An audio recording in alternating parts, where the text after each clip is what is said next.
आज एक और important match Peshawar Zalmi versus Lahore Qalandars और लाहौर लग का आगाज हो गया है। लाहौरियों के पास जिस चीज़ का शिद्दत से इंतजार था वो अब कज़ाफ़ी स्टेडियम को भरने के लिए तैयार है। बाबर आजम खेलेंगे पेशावर ज़ल्मी की जानिब से, इधर से शाहीन अफरीदी कप्तानी करेंगे लाहौर कलंदर्स की। ये कांटेदार मुकाबला होना है और पेशावर ज़ल्मी को अगर टेबल में रहना है तो उनको आज का मैच जीतना जरूरी है। On the other hand Lahore Qalandar को चाहिए कि वो ये मैच जीत कर 6 पॉइंट्स के साथ टेबल के दूसरे नंबर पर आने में कामयाब हो जाए। इस पर बात करते हैं फॉर्मर कैप्टन सलमान बादशाह हमारे साथ वीडियो लिंक के जरिए मौजूद है। इसके साथ साथ में ज्वाइन किया है अहमद सईद ने। Welcome to both of you जी।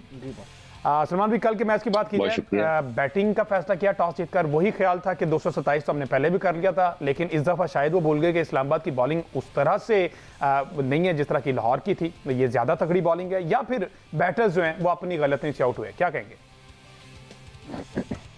देखिए हमजा, यासिर खान ने तो वैसे ही शुरू किया, उस्मान खान भी तकरीबन वैसे ही खेल रहे थे। तो प्रॉब्लम, पिच भी बहुत अच्छा था जैसे इस्लामाबाद ने बैटिंग की, ठीक है। सारों ने देखा पिच कितना अच्छा था, यासिर खान के 29 रन पे, उस्मान खान के 61 रन पे। प्रॉब्लम आई जब रिजवान ने 36 गेंदें खेल के 36 की और वो इनिंग्स का एक तवील जो टाइम था उन्होंने गुजारा अंदर, और उसके बाद there was no launch, there was no try of going big. यानी एक आधी उन्होंने एक दो शॉटें जरूर मारी, लेकिन बाय एंड लार्ज उनकी तरफ से जिस तरह की बैटिंग हुई वो रीजन है जिसकी वजह से मुल्तान बड़ा स्कोर नहीं कर सकी। उसके बाद भी आप देख लीजिए, इफ्तिखार आते हैं, इतनी अच्छी पिच है, 8 बॉल है, उनके भी 10 रन है, ठीक है। और आखिर में कामरान गुलाम किस नंबर पे बैटिंग कर रहे हैं, तैयब ताहिर की बैटिंग ही नहीं आ रही। बैटिंग किसको मिल रही है? ब्रेसवेल को और जॉर्डन को उससे पहले, जो कि एक तो मैं आपको बताऊं ना, वो पूरे बैट्समैन है। ब्रेसवेल तो फिर बैटिंग कर लेता है, जॉर्डन बस हिट उट मार लेता है।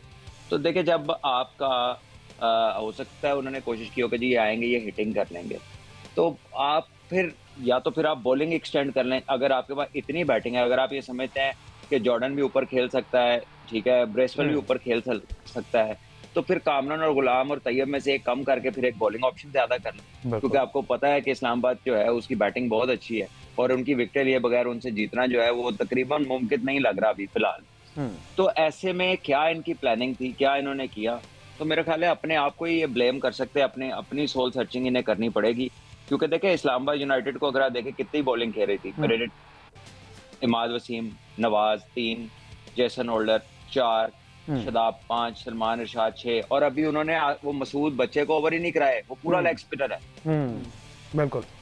तो ऑप्शंस अपने आप को कितनी उन्होंने दी हुई हैं। उसके मुकाबले में अगर आप मुल्तान को देखते हैं तो मुल्तान के पास जो है वो 6वीं 7वीं ऑप्शन में इफ्तिखार आ जाते हैं, ठीक है। और आप देख रहे हैं कि जब से लीग शुरू हुई है ब्रेसवेल से कोई बहुत अच्छी बॉलिंग हो नहीं रही, वो इतने इफेक्टिव लग नहीं रहे। हालांकि कल उन्होंने फिर भी रीजनेबल बॉलिंग की है, और उसके अलावा आप देख लें कि रन किस तरह हुए सबको। जॉर्डन को 2 में 24 हुए, 2 में 24 जॉश लिटल को हुए। सो आई थिंक ये पिच बहुत अच्छा था, इस पे रन्स मुल्तान ने उतने नहीं किए, और उसका रीजन ये है कि उनके कप्तान जो है ना वो काफी बॉलें खेल गए, और उसके जो 36 में लेट से 56 या 60 या 65 होना चाहिए था या 70 होना चाहिए था, वो 37 में 36 रन थे। वहाँ पे गेम इन्होंने लूज 6 ओवर का बेश खेल के जाया कर दे, बल्कि एग्जैक्ट 6 ओवर और 1 बॉल ऊपर ज्यादा ही खेली, लेकिन वो एक हिसाब से जाया इस तरह से कि 36 रन बनाए। लास्ट मैच में अगेंस्ट लाहौर के अंदर ऐसे लग रहा था कि जो बेस्ट कॉम्बिनेशन है ना, बेस्ट प्लेइंग 11 है, वो मुल्तान ने फाइंड आउट कर लिया। जिस तरह की विद द बैट और विद द बॉल उन्होंने कल खेला, परसों खेला कल, उसके बाद इस मैच में आप समझते हैं, चलें एक तो रीजन हो गया रिजवान, बाकी जो सारे चेहरे हैं आपको लगता है कि उनसे भी गलतियां हुई या फिर इनकी बॉलिंग साइड जो है वो भी नाकाम रही है? देखिए बॉलिंग साइड के पास तो इतना टोटल नहीं था इस पिच पे कि वो ये मतलब इस्लामाबाद जैसी इनफॉर्म टीम को रोक सकते। टू बी वेरी ऑनेस्ट, वो वहीं पे फंस गए हुए थे। देखे ना, मोहम्मद रिजवान आउट हुए 13.5वें ओवर में जाके, 13.5 ओवरों में 116 रन है। अब ये 13.5 ओवर में से 6.1 ओवर रिजवान ने खेले, यानी कि आधे ओवर रिजवान ने खेले, और उन आधे ओवर में बने 36 रन, और बाकी आधे ओवर्स में कितने रन बने? 113 में से आप जरा 36 निकाल लें तो 70 प्लस रन बने हैं बाकी 6 ओवर्स में। तो डिफरेंस तो यहीं पर पड़ गया हुआ था। और उसके बाद जो आने वाले प्लेयर्स थे, जाहिर है उनके पास 6 ओवर थे, वो आए और मारे, उसमें से नहीं लगी, फिर नहीं लगी, उन्होंने कोशिश की होगी, नहीं मार सके। सो वो जो रिकवरी नहीं हो सकी, जो इनिशियली कह लें कि वो उसको रिजवान की बारी को कवर नहीं कर सके आने वाले, ना इफ्तिखार कर सके, ना ब्रेसवेल कर सके, ना कामरान गुलाम, ना जॉर्डन, कोई बंदा भी उसको कवर नहीं कर सका उन बॉलों को।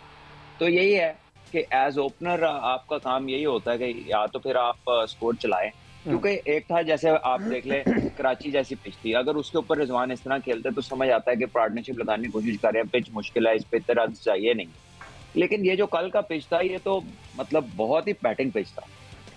यहाँ पे तो फास्ट बॉलर्स को जिस तरह के शॉट मुल्तान में लगे अभी तक पूरी पीएसएल में कहीं पर ऐसा नहीं हुआ। बिल्कुल अहमद, कल का सेम वही विकेट था जो हमने लाहौर कैलेंडर्स अगेंस्ट मुल्तान, उसमें तब्दीली कुछ ऐसी बातें भी हो रही थी कि शायद ये चेंज कर दिया गया। देखें विकेट तो ऑलमोस्ट सेम ही था, लेकिन ज़रा जिसमें भट्ट साहब ने कहा है कि उस पिच के ऊपर खेलने का जो अंदाज था, जो प्लानिंग की गई उस मैच को जीतने के लिए, क्योंकि टॉस भी जीत गए और टॉस ऐसे मौके पर बड़ा अहम फैक्टर होता है। और टॉस जीतने के बाद भी अगर आप इस पिच के ऊपर बड़ा टोटल पोस्ट नहीं करेंगे तो फिर बॉलर्स के लिए ज़ाहिर है मुश्किल हो जाएगी इसको डिफेंड करना। मोहम्मद रिजवान ने 37 बॉल में खेल कर जो 36 रन बनाए हैं उसकी वजह से बहुत ज़्यादा मुश्किलात पैदा हुई दूसरे बल्लेबाजों के लिए।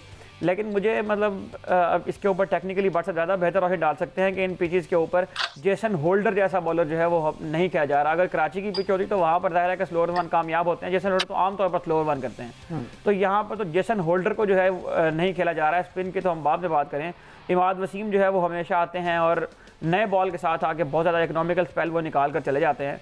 और मेरा ख्याल है कि मोहम्मद रिजवान जिस तरह से एक एंकर का रोल प्ले करना होता है T20 क्रिकेट में, वो हमेशा से उस रोल को प्ले करने की कोशिश करते हैं। और समटाइम्स उनकी टीम जो है वो जब उनको डेप्थ में बैट्समैन आके रन बना दें तो वो कवर हो जाता है। लेकिन कल जो है वो ऐसा नहीं हो पाया। इफ्तिखार भी उन्होंने करने की कोशिश की लेकिन उनसे भी नहीं हो पाया। क्रिस जॉर्डन है वो मतलब पूरे बैट्समैन भी नहीं है, वो तो मेरा ख्याल है बॉलिंग ऑलराउंडर के ज़ुमरे में आएगा, जिस तरह से आजकल ऑलराउंडर के टर्म को इस्तेमाल किया जा रहा है मॉडर्न क्रिकेट के अंदर। तो मेरा ख्याल है कि जो प्लानिंग थी उसका बहुत शदीद फुकदान था। और इस तरह का जब रन चेज हो तो फिर मेरा ख्याल है कि बहुत मुश्किल हो जाती है इस पिच के ऊपर डिफेंड करना। अच्छा, मुल्तान के हेड कोच ने भी कुछ बात की है, कुछ फॉरनर्स को लेकर उन्होंने बात की है, ये क्या मामला? वैसे सुन लेते हैं, जरा प्ले कीजिएगा हेड कोच साहब ने क्या कहा। एक टाइम पे तो बड़े मजलूम से लग रहे थे कि जैसे परसों से रोटी नहीं खाई मैंने और ये सारी सूरत हाल है। चीज़ें बता दी उन्होंने कि हमारे प्लेयर्स भी पूरे नहीं हैं, जल्दी नहीं हो पा रहे, कॉम्बिनेशन नहीं बन पा रहा, सारी चीज़ें। देखिए मेरा ख्याल है अगर आप स्पोर्ट्स देखते हों और आप लीग जो दुनिया भर में होती हैं उनकी भी अगर आप उससे वाकिफ़ हों तो ये इंजरीज हो जाना, प्लेयर्स की अवेलेबिलिटी ना होना ये उसका हिस्सा है। उसके साथ आपने जो है वो अपने अवेलेबल रिसोर्सेज को प्लान करना। मेरा ख्याल है 21 खिलाड़ी हैं हर टीम के अंदर PSL में, तो एक दो खिलाड़ी अगर इंजर्ड हो भी जाएँ तो ये नेचुरल सी बात है। मतलब इतनी इंजरीज जो हैं वो खेल में आमतौर पर हो जाया करती हैं। तो अपने जो रिसोर्सेज मतलब फैसल अकरम जो है वो अभी तक नहीं खेल पाए हैं। मेरा ख्याल है एक्शन टर्नर के बारे में उन्होंने बताया कि वो इंजर्ड है। तो उसामा मीर जो हैं वो भी नहीं चल पा रहे हैं उस तरह से जिस तरह से पिछली PSL में उन्होंने परफॉर्म किया था। उसामा मीर की आपने बात की, 23 विकेट्स थी जनाब इनकी लास्ट ईयर हमने देखा। हाँ। और इस साल पिछले मैच में 2 विकेट्स ली, ऐसा लगा कि शायद दोबारा से फॉर्म बहाल हुई है और ये होम ग्राउंड में अच्छा परफॉर्म करेंगे। लेकिन कर फिर 4 ओवर करवाएं 41 रन लगे। तो वजह फिर वो ये आ रही जहाँ पर सारे स्पिनर्स कामयाब हो रहे हैं, उसामा मीर क्यों नहीं कामयाब हो रहा? इसकी कोई एक रीज़न आपकी नज़र में? देखिए रीज़न तो ज़ाहिर है कि वो जो उनके साथ कोचेस काम कर रहे हैं वो ज़्यादा बेहतर बता सकते हैं। मेरा ख्याल है कि जब आप एक ही प्लेयर के ऊपर इतना ज़्यादा रिलाय करेंगे, जिस तरह से ऑप्शंस की हमने बात की, इस्लामाबाद यूनाइटेड में अभी आप देखें कि मोहम्मद नवाज़ जो है वो इस तरह से यूज़ नहीं हुए हैं क्योंकि कल उन्होंने 2 ओवर कराए हैं। साथ एक स्पिनर और पड़ा है साथ मकसूद, वो भी अभी तक इस्तेमाल नहीं हुआ। एक और ऑलराउंडर उन्होंने अपने स्क्वाड के अंदर ऐड कर लिया है। तो उनके पास जो ऑप्शंस हैं वो इतनी ज़्यादा हैं कि वो मतलब कंफर्टेबली अपने उसको इस्तेमाल कर रहे हैं। लेकिन इन्होंने चूँकि रिलाई किया उसामा मीर के ऊपर कि उसामा मीर आएगा और उसके 4 ओवर लाजमी हमने करवाने हर मैच में, वो जितना मर्जी स्कोर खाता जाए। और ऐसा नहीं होता कि हर बॉलर जो है वो हर मैच में आके आपको विकेट भी लेकर दे और वो रन भी रोके। तो मेरा ख्याल है कि यहाँ पर थोड़ा सा उसामा मीर को भी एक आध मैच रेस्ट करवा के देख लें, कोई मसला नहीं है। कि सलमान लियागा पाकिस्तान कप्तान होते 2 मैच बाहर बैठ सकता है, तो उसामा मीर भी एक आध मैच बाहर बैठ सकता है।